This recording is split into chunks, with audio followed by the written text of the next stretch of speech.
Hello, everyone. I'm so sorry about the technical problems. We are still waiting our guest to join in, but I'm just here to entertain you a little bit before Pauline arrives. My name is Johanna, and I'm a Job Teaser Success Manager here. And as you know, today we are going to talk about building your professional network. So Pauline de Klerk is going to give us some tips in a few minutes. And she is a talent acquisition manager at the company called PTC. So we're waiting for her a little bit right now. And when she joins in, feel free to ask some questions from her as well. There is a question box down below, so any question you want to direct to Pauline, feel free to ask there. And also, I want to remind you that we have a Job Teaser social media channels, so don't hesitate to find us on Instagram, on Facebook and TikTok and so on. So you can just type Job Teaser _E and you find all content in English. And then of course, if you want to find some content in French, for example, that's accessible too. But yes, let's wait for Pauline a little bit, and when she comes, let's take it further. I will mute my microphone a little bit meanwhile.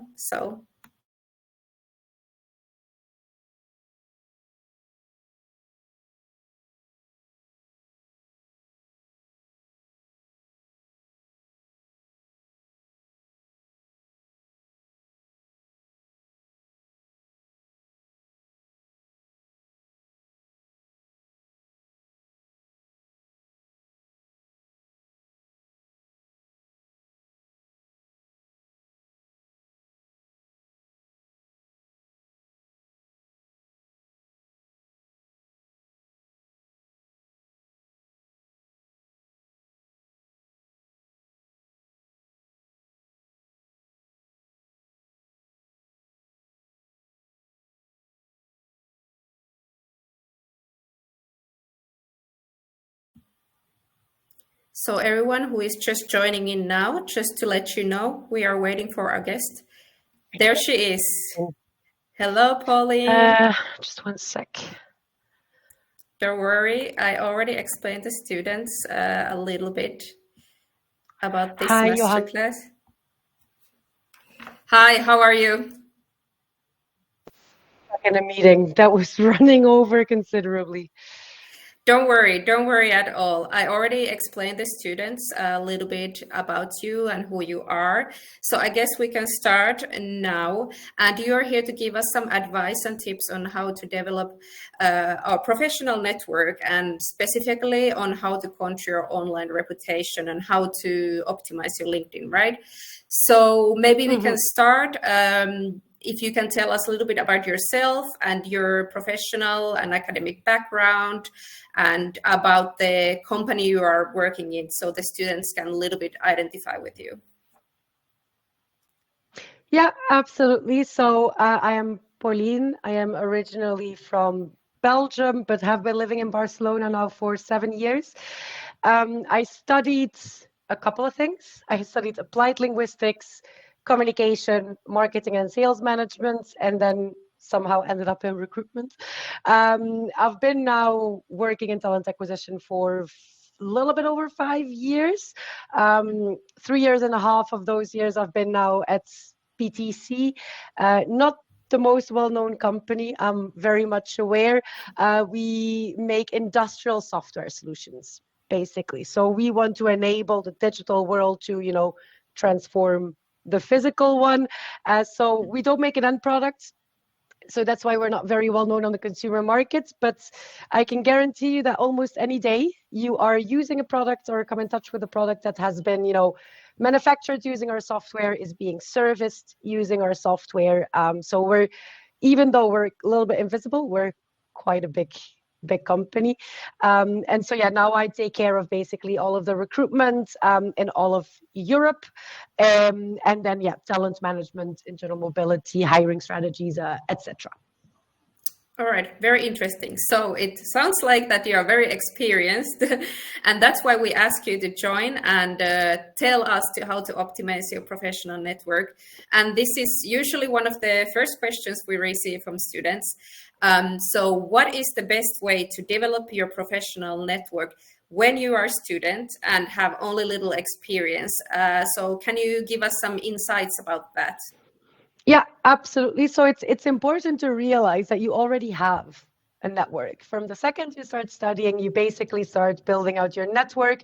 So it's more a question of how to leverage that network and then grow, of course. So, of course, once you start studying, you have your professors, your teachers, your career counselors, but also your other students, whether those are in your year or the years above.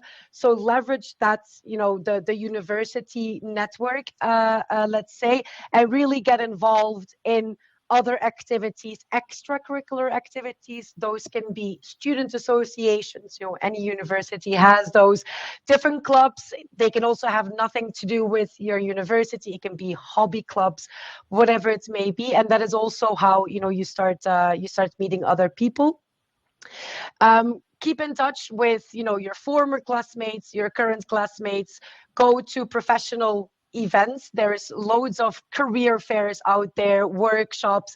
And then if they are live, of course, try to also go up to the speakers, strike up conversation with them, do internships if that's a possibility as well. Then you can really also start building the professional network in the corporate environment, and ask for recommendations. Once you have finished a certain internship, a volunteering opportunity, a work placement, whatever it can be, ask for recommendations. They can be as simple as a LinkedIn recommendation that's super quickly done, or a letter of recommendation that you can then later use in your job search. Very comprehensive answer. Thank you for that. Right. So meanwhile, making all these connections, what practical advice would you give to the students so that they can optimize their job search and start networking, for example, in LinkedIn? Yeah, LinkedIn, right? That is the main professional network. So if you don't have a LinkedIn profile, you're not going to be found by companies. I use LinkedIn Recruiter as my main sourcing tool. I also use JobTeaser, so make a profile on LinkedIn and on JobTeaser and optimize it. Start with a professional picture, good quality photo, avoid filters, avoid a zoomed in cropped holiday picture where you don't really, it's not high quality. Avoid mirror selfies, things like that. You can take my LinkedIn picture as a selfie, but it's not in a mirror, so it's different. You can also add an open to work banner to your LinkedIn picture so that recruiters, find you first. For the banner photo, you can keep it as simple as possible. Otherwise, it becomes a little bit too much in the end. It's not a Facebook banner photo, so keep that in mind. It's a professional network. You can also customize your profile URL on LinkedIn to just being, / your name. I always recommend to do that. It's, puts you also higher up in Google searches, for example. Create a good headline that summarizes who you are, what you're looking for. Write a summary, like the short summary on LinkedIn. Pitch yourself as short as possible and optimize it as much as you can for searches on LinkedIn. When a recruiter does a search on LinkedIn, they use keywords, they use Boolean searches. So if you have the typical, let's say, wording in your profile, let's say that you are interested in going into software sales, put, for example, aspiring software sales professional. You will come up in those searches. If you don't have those keywords, you're going to be lost in the millions of results that we're otherwise going to get. Describe your core values, your skills, experience if you have it. If you don't, that's perfectly fine. Highlight the volunteering experience that you've done, extracurricular associations that you've been a part of, because they also highlight some soft skills. Always put your location. Very often on a recruiter search, I filter on location, so that is very important. If you are currently, let's say, based in Spain, but you are open to relocate to the European Union, when you add that banner to the open to work, it signals to recruiters that you're open to work, and you can add in additional locations. Do that for sure. Your experiences, once you have them, make sure to list them very clearly on your LinkedIn profile and add in some bullet points on your responsibilities, maybe achievements that you've had in that role, highlight projects that you've completed. You can also add that to your education piece. You can put, for example, you wrote a thesis on this, graduated cum laude. You can all add that. And then start following pages of your interests, of companies that you would be interested. Start following their pages. Join LinkedIn communities of your interest, and start interacting with those posts, with those people. And that's where you can start really building a very good, solid personal brand on LinkedIn. Thank you. Very good. Lot of advice. I think I can also myself learn a lot from that. So what can I hear from you is like building the network and making sure the right people find you is the key to success. Yeah. So you kind of answered my next question. So thank you for that. But then if we go towards more like the online reputation, so do you have some general tips on how to control your online reputation? Yeah. I mean, to begin with, do a search on yourself, Google yourself, see a little bit what kind of images come up, what kind of maybe even articles. In any case, keep in mind, once it's been online, it will be online forever. If people want to find it, they will. Even if you have the most secure, between brackets, privacy settings, it can still be found. So keep a very big separation between your professional and your personal networks, or social media, I should say. Facebook, Instagram. Also, still keep in mind that people can find whatever they want on the internet that you have posted or interacted with. But LinkedIn is a professional network, so keep it professional on there. Try not to make any statements that don't really have anything to do with where you want to go in your professional life or what you are interested in your professional life. Always keep it business related. Start thinking about what kind of personal brand you want to build for yourself. Do you want to brand yourself as a salesperson, as a marketeer, as a creative mind, as more analytical?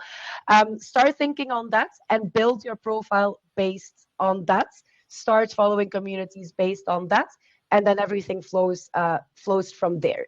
But in short, the best advice I can give to control your online reputation is don't post anything anywhere that you wouldn't want your parents to find. That is usually what I keep in the back of my head. Yeah, very good advice as well. Thank you for that. So as a talent acquisition expert, then what do you think makes the difference on the online profile or resume of the students? And specifically, like if there is any kind of mistakes that we should try to avoid? Yeah, keep in mind, recruiters look at a lot of CVs in a day. I easily look at 100, 200 CVs per day, wow. Which also means we don't spend that much time on a CV. Make it as clear as you can. They've done a study with eye tracking of recruiters, and the best layout that you can follow, they spend a lot of time on the header, and then they go basically to the left side of the page down, and then it's like and then here it's like an E, basically. Keep that in mind when you're building your CV. Start with your name, your contact details, hyperlink your LinkedIn profile, hyperlink your email. If you don't know how to hyperlink your email, the same as with a LinkedIn profile, but make it mail to, what's that called? like the 2 points. It's been a day. And then your email address. And then when a person then clicks on that, it automatically opens up a new email with you in the recipient line. Write a short summary. You can take the same one as you have on your LinkedIn. That is absolutely fine.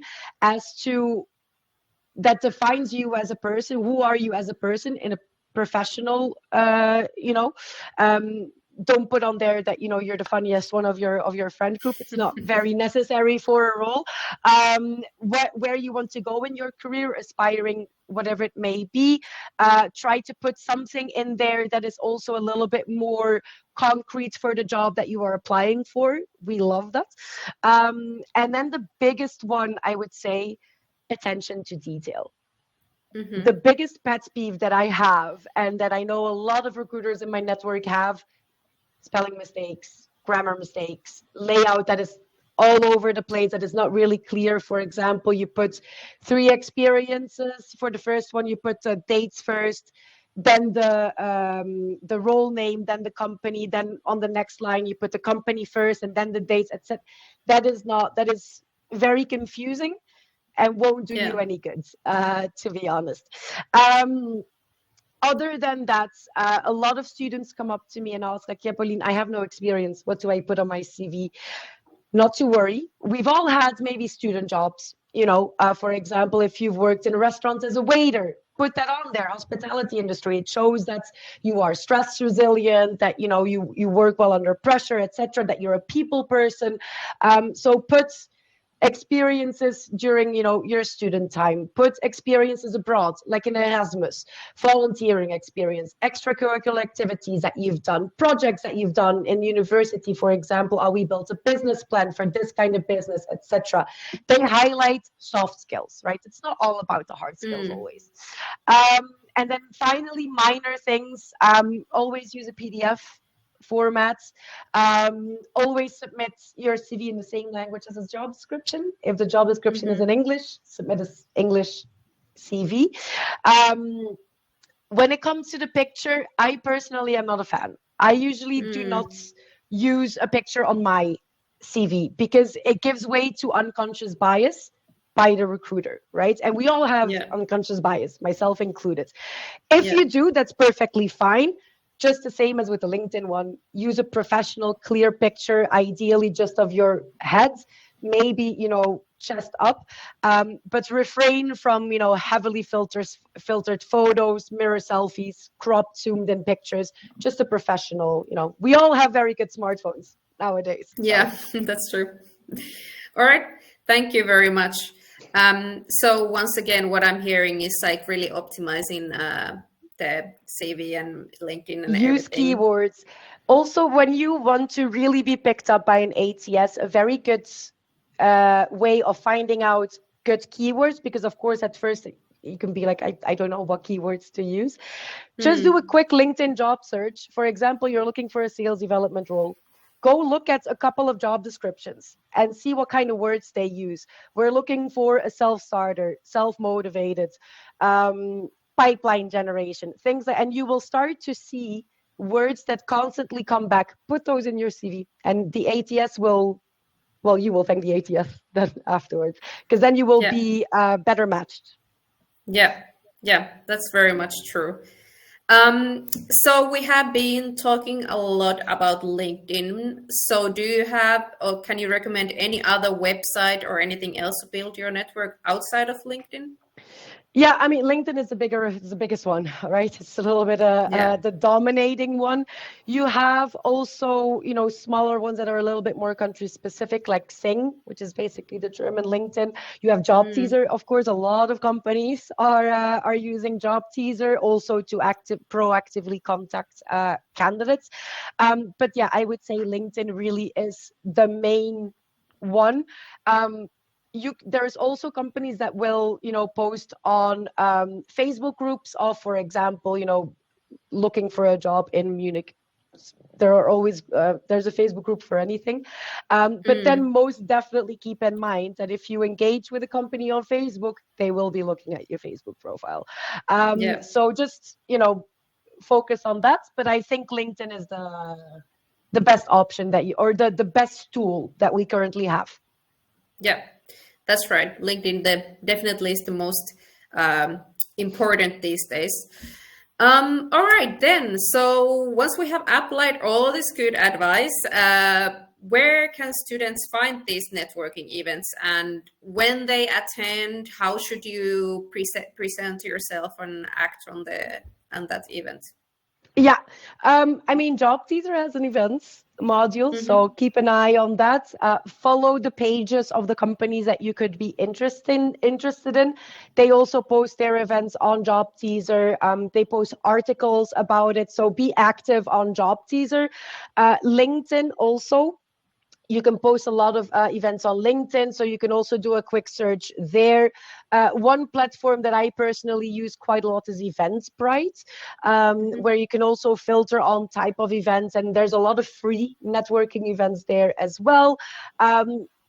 Facebook, I would say a little bit lesser so. It's becoming less and less used nowadays, but it never hurts to follow the Facebook pages of the companies that you know you would be interested in, or of the networking groups.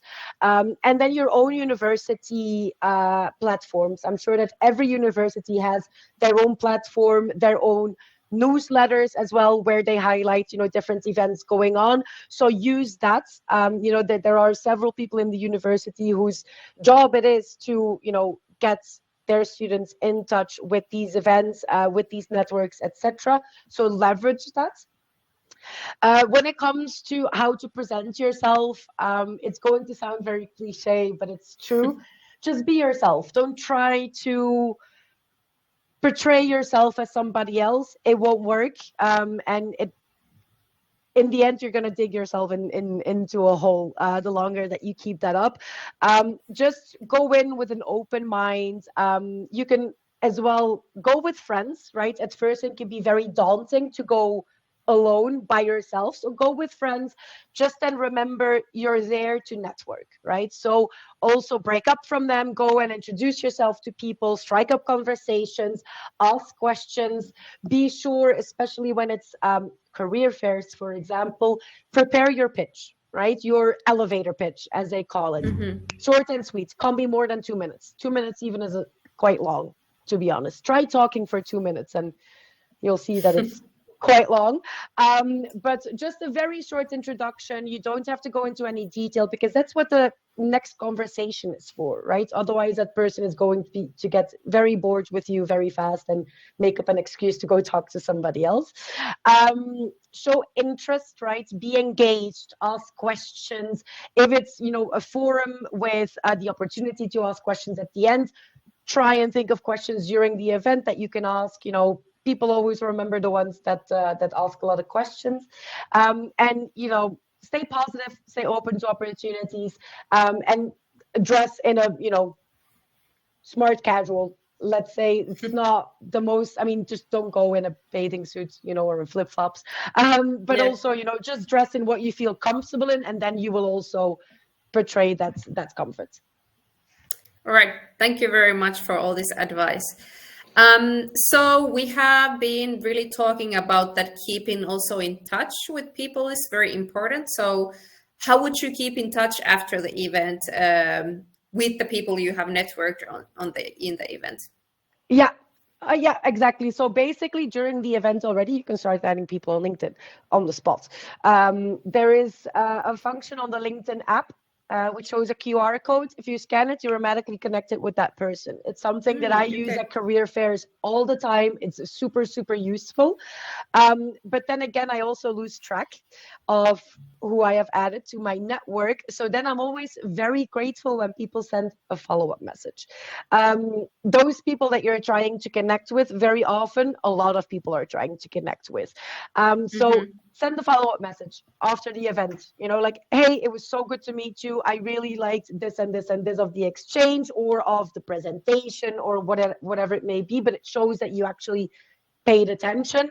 Thank you. Hope to meet again. Let's keep in touch. All right.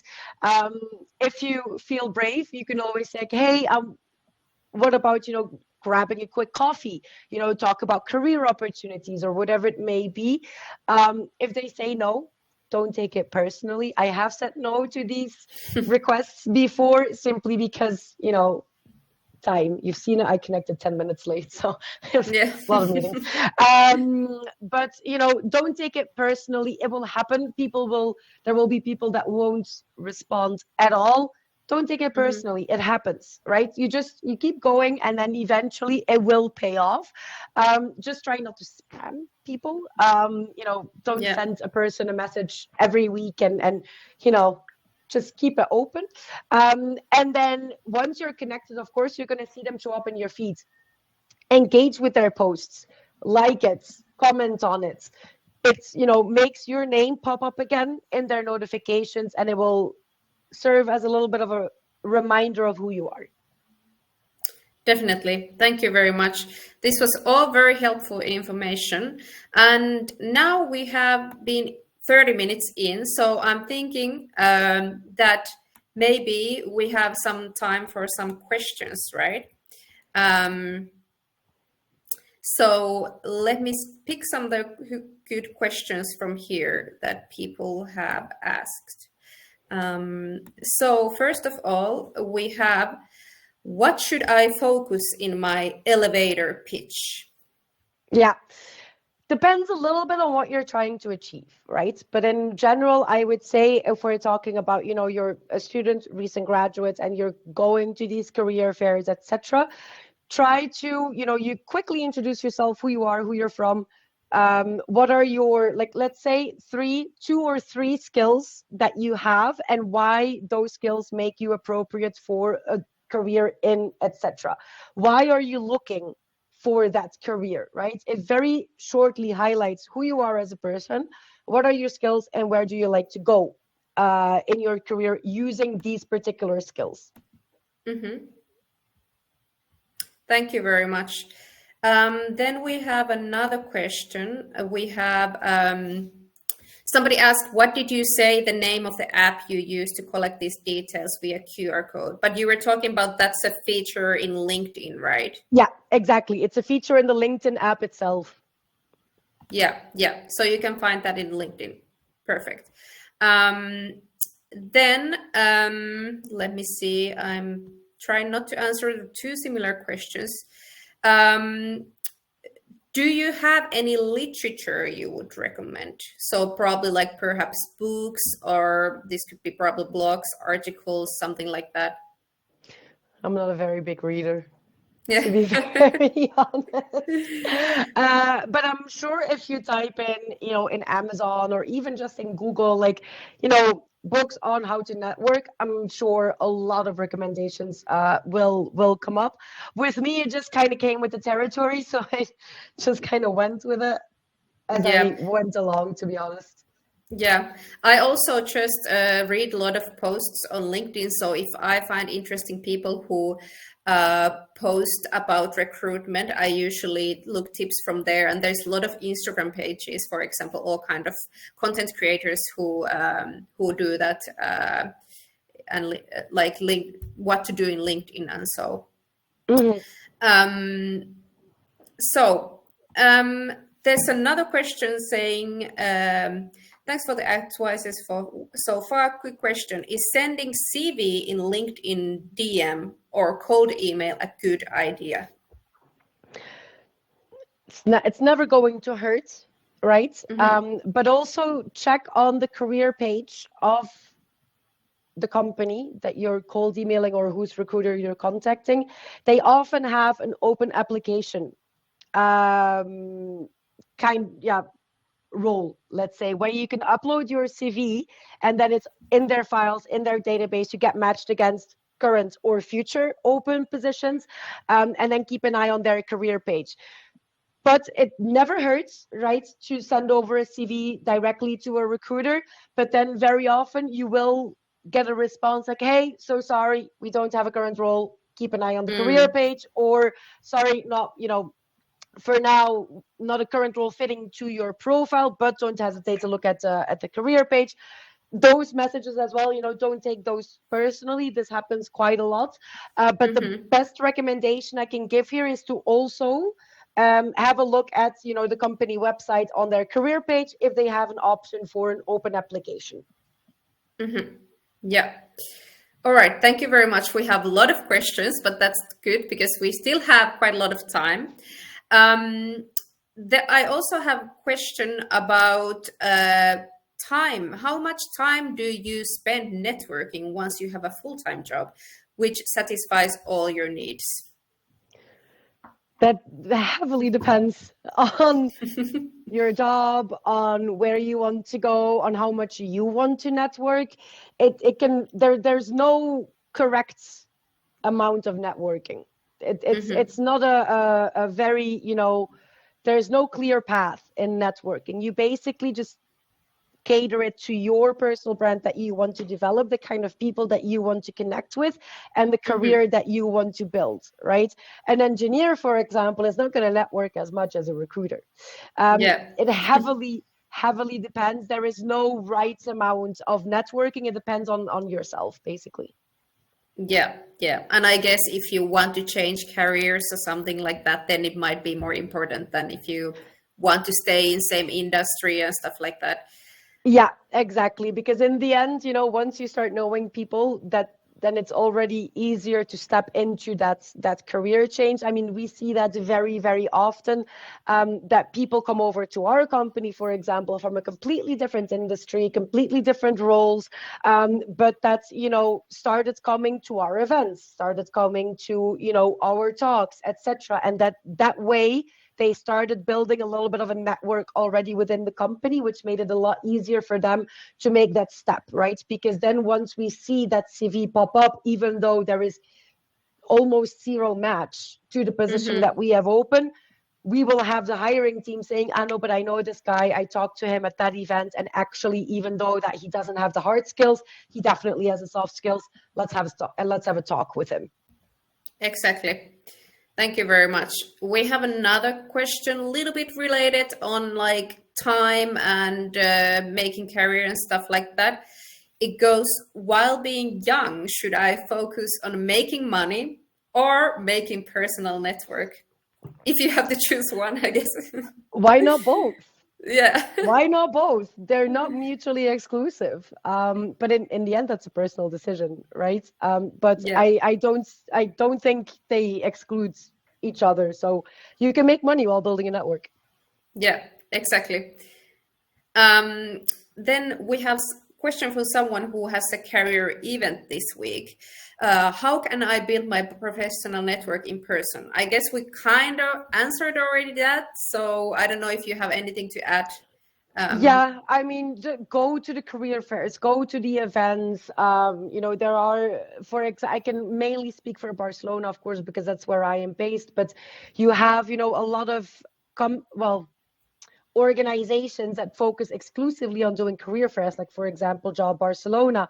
Try going to these in-person events so you can meet with a lot of different companies at once, and then also see where do I see myself. Yeah. Then next somebody's asking me, can you tell me again the name of the website you use know and participate in events? I think we talked about Job Teaser, Eventbrite, LinkedIn. What else? Yeah, Eventbrite is the one that I use quite a lot, not only for professional networking, but also for, fun events. So it's a little bit, you get the best of both worlds in that one. Yeah. Okay, so Eventbrite is probably the one what were you talking about? So just Google Eventbrite and you will find it for sure. Then we have another question about events and conversations at the event. What type of conversation to have during an event? Do you have to start questions to begin, or can you give an example of this kind of conversation? I mean, for example, if you are speaking with somebody that gave a presentation or that was, the speaker at an event, try and circle back to what they said, like, oh, I actually had an additional question about this, or, oh, I really liked when you highlighted this because and then circle it back to, you know, your own skills, for example, or what you are looking for in a next job. But always try to keep it relevant to the event, or to, you know, what you're there for, which is, you know, to build your professional network. But try to keep it like, you know, don't make it an interview, basically. Try to keep it a conversation. So that is also something that needs practice, right? Nobody is perfect at that from the beginning. You can even practice, you know, that with your friends, for example. If you go to a specific presentation on a specific topic, try to think about questions that you can ask beforehand, so that you go in a little bit feeling a little bit more prepared as well. Yeah. So what I'm hearing, just maybe research the people you want to talk to and the companies present and all that kind of stuff. Yeah. Then somebody's asking if we could come back on the practical tips you gave about how to write our names on LinkedIn and how to be found in a Google search or LinkedIn search. So I think we're talking about probably the keywords, the description and headline, stuff like that. Yeah, to recap that. Yeah, could you come back to practical tips you gave about how to write our names on LinkedIn? I don't know if I'm understanding this correctly, but that's maybe how. about the URL. Yeah, you can find that in settings, or if you Google, you know, how do I change my LinkedIn URL, for example, their support article will come up. Oh, yes. And then when it comes to like the keywords, etc., try to research some job descriptions of roles that you could be interested in working. See what keywords, you know, are coming back quite a lot, because companies do tend to use a lot of the same, you know, keywords, buzzwords, and this, and then include those in your professional summary. The best person to write your professional summary is yourself, right? You can ask for, I know that ChatGPT is very, very popular right now. I'm not gonna lie, I do use it, but don't copy paste that, because it doesn't come across very human. In a way, use it as a skeleton, maybe, right? And then make it your own, give it your own voice, because your own personality should be allowed to shine through that. Yeah, definitely. Then if we continue at the LinkedIn topic, somebody asks, I guess we a little bit answered this already, but somebody asked, as a recruiter, what do you focus on when you look at LinkedIn profile of candidates? So let's say if there's top 3 things you look on the first glance, what you are first looking for. So I look at profiles in a different module of LinkedIn, right? I use LinkedIn Recruiter Premium. Yes. So basically, I look at the skills. So you can add skills in your LinkedIn profile, add all of the skills that you have. I look at, well, depending as well a little bit for the role, I look at languages, not always, but often. And then I look at, have they filled out their LinkedIn profile? Have they put, you know, their job responsibilities, quantitative achievements? Have they put, for example, what have they written in their professional summary, and how does that align with what we look for as a company? So the best advice I can give is, when you put experience on LinkedIn, put bullet points under it, put, you know, a professional summary, and add your skills. Thank you very much. Very helpful. Then we have someone asking a question about a short experience. So the question is, does short experience around a year have a bad influence? I don't think 1 year is that short, is it? According to me, no. Yeah. According to a lot of companies, yes. Yeah. It's a little bit the previous generation way of thinking, right? Yeah. If you haven't been at the same company for 5 years, then, you know. However, don't overdo it, right? If I see a CV that for 6 years has been at places 2 months, 5 months, 6 months, 3 months, I'm going to start asking questions.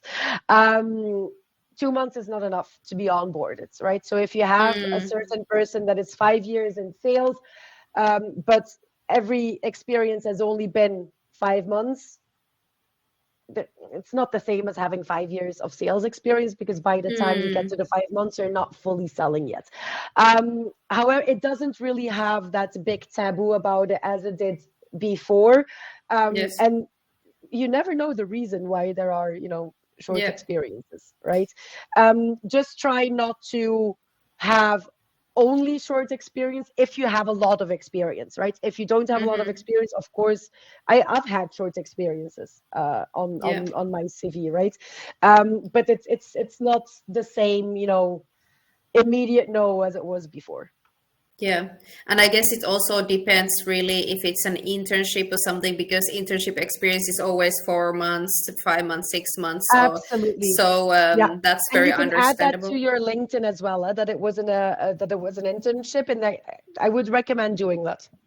Yeah, definitely.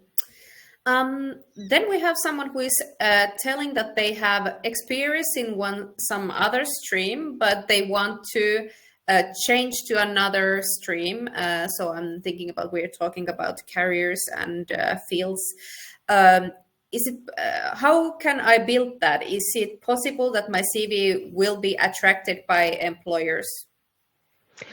Yes, I would say if you're looking to really do a career switch or do something that's, is completely new to you, focus additionally on your professional summary, and try to find transferable skills. A lot of roles that, even though they're very different from each other, have transferable skills, and highlight those in your CV so that they're picked up by the ATS. Yeah. All right. Thank you very much. Then we have a very popular question, apparently asked in the question part. So for those people who do not use social media and do not wish to spend their free time managing social media networks such as LinkedIn and so on, is there other tools for the cases? Any other way you can do this if you don't want to be active in social media? You will still need to apply to roles that a Yeah. company is not going to, wave you down on the street and say, hey, you've got a job now. But no, I do understand that, some people just, they don't really have an interest in that, which is perfectly fine. In that case, you can put a job alert on LinkedIn. So you can put, what am I looking for in a position? And LinkedIn will email you the second that roles open up that are fitting to your profile. And then you just apply to the role. Yeah, thank you very much. Then somebody is asking, what is an example you had while networking and you thought it was a good technique or introduced to remember the person or something like that? So I guess the person is asking for some example of experience you had yourself. Yeah, very recently, actually. It was when I was hiring for an intern in my team, and we were at a career fair event, and there were a lot of people coming up to us and, talking, and they were basically just rambling off a little bit their, CV or what have I done. It was very like a one-way conversation, and it wasn't very engaging, because after a while, when you've spoken to 35 people in a row, you don't remember the first one if it's every time the same thing. And I had this one person coming up to me, and she just quickly introduced herself, her name, I'm studying this, and that was it. I'm this old. And then she just said, like, what are you looking for? Like, what is what you are looking for in this position? And I was like, look, I need this and this and this and this. And she's like, great, I have it all, this and this and this and this. And then we just started chatting, and she was like, look, I'm really curious to find out, more about what it takes to be successful in your company. How do you feel about working in your company? And it was, instead of her just like, saying I have this and this and this qualification, it was also showing a lot of interest into what we were looking for and see if there's a match, because in the end, also about recruitment processes, they go both ways, right? It needs to be a match for the company, but it also needs to be a match for the person. And then at the end of the networking session, let's say, of the conversation, it was more than anything else, she just said super, super confidently. Pauline, I look very much forward to navigating the chaos of talent acquisition together. I will be submitting my CV. Let's connect on LinkedIn. She starts next week, so she made a very good Really? impression. That's a very good example. Thank you for that. Now, I hope everyone is taking notes. We have so many questions, so I think we can fill easily these 10 minutes if we still have. I hope you still have energy to answer all these very great questions. Then we have someone saying, if only focus on one or two specific roles, does that lower the chance of getting a job? Or if you're open to everything, would the recruiter think, I don't know what I really want to do? That's a really good question. What I would avoid is applying to 10 different positions within the same company. Mm-hmm. 2, maybe 3, right? Yeah. But don't apply to any open role that you can find that are, you know, a little bit spread across the organization. But I've had a lot of conversations and interviews with candidates where they did say, like, look, I'm not entirely sure where I want to go with my career. I didn't know where I wanted to go with my career when I graduated. I still don't 100% know where I want to stand in my career 10 years from now, which is perfectly fine. But just have, you know, a general direction that you would like to go in. And then sometimes people, you know, pivots on the way, which is perfectly normal. So yes, you can 100% be open about that when you're talking with people, when you are networking.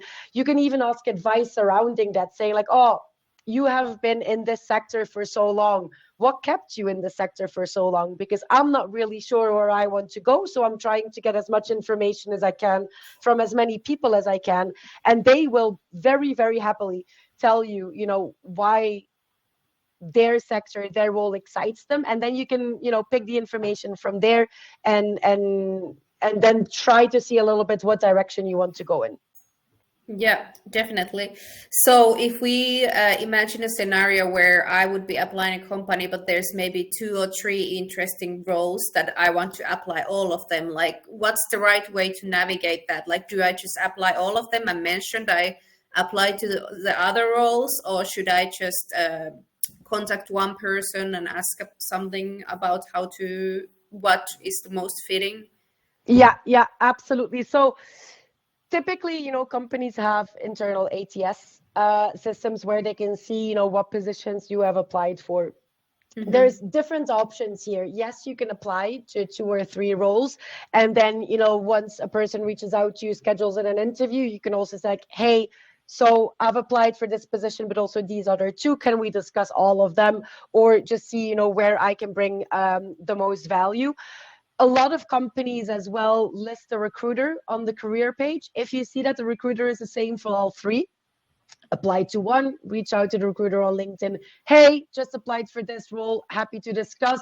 But, you know, if my profile is not a good fit for this one, I could also be interested in this or this, or, you know, however way it goes, I'm also interested in this and this. So there are various options there to do, depending a little bit on, you know, if you know whether or not it's the same recruiter. But try not to apply for more than 3 roles at once in the same company. Mm-hmm. Yeah, makes sense. Then somebody's asking once again about a little bit networking and wondering if networking is essential in all professional fields or is less important in some other fields and like more important regarding other fields. For instance, they gave an example in law. Yeah, I'm not too familiar with the law industry, but it depends as well a little bit on where you want to go in your legal career. Do you want to become an actual practicing law, a lawyer? Then I can imagine it might not.